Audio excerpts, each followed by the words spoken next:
Hello everyone, good morning সবাইকে। তো চলে যাচ্ছি আজকে দাদার বাড়িতে ভাস্তিকে আনতে। তো দেখো, তার জন্য আমরা বাসে উঠে পড়েছি। তো এখানে ট্রেন আসবে, তার জন্য এখানে গেট ফেলে দিয়েছে। তো অনেকক্ষণ অপেক্ষা করার পর এখন ট্রেন চলে আসলো। তারপর আমাদের বাস ছেড়ে দিয়েছিল। তারপর আমরা বাস থেকে নেমে এখানে অপেক্ষা করছি দাদা নিতে আসবে। তো দেখো আজকে কত রৌদ্র উঠেছে আর অনেক গরমও পড়েছে। তারপর দাদা চলে আসলো আমাদেরকে নিতে। তো এখানে রাস্তাটা দেখো কত সুন্দর লাগছে, চারিদিকে শুধু সবুজ সবুজ। তো এখানে একটা মজার বিষয় হয়েছে, আমরা একটা মাজার বোতল নিয়েছি, ওটাই পড়ে গিয়েছিল।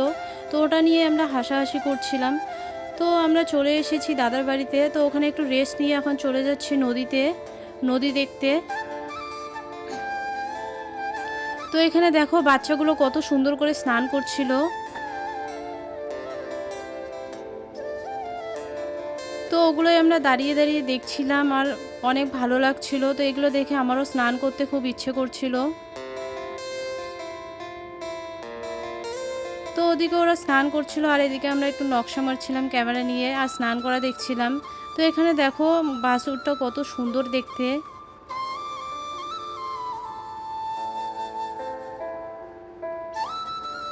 তারপর ওখানে গরম লাগছিল, তো চলে এসেছি আমরা বাড়িতে। তো বাড়িতে এসে একটু রেস্ট নিয়ে খাওয়া দাওয়া করলাম। খাওয়া দাওয়া করে সবার সাথে একটু গল্প করলাম। তো এখন বাড়ি যাব, তার জন্য সবাইকে বলছিলাম।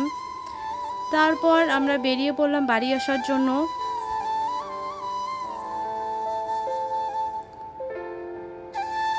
তো এখানে টোটো থেকে নেমে আমরা এখানে গাড়ির জন্য অপেক্ষা করছিলাম। তো এখানেও তো আমরা অনেকক্ষণ ধরে অপেক্ষা করছিলাম। তারপর গাড়ি চলে আসলো। তো গাড়িতে উঠে আমরা ঘুমিয়ে পড়েছিলাম। তো দেখো আমরা চলে এসেছি বাস স্ট্যান্ডে। তো এখন বাড়ি যাচ্ছি। তো ভিডিওটি এই পর্যন্ত, যদি ভালো লাগে তাহলে like comment share and subscribe করে দিও। Tata, by.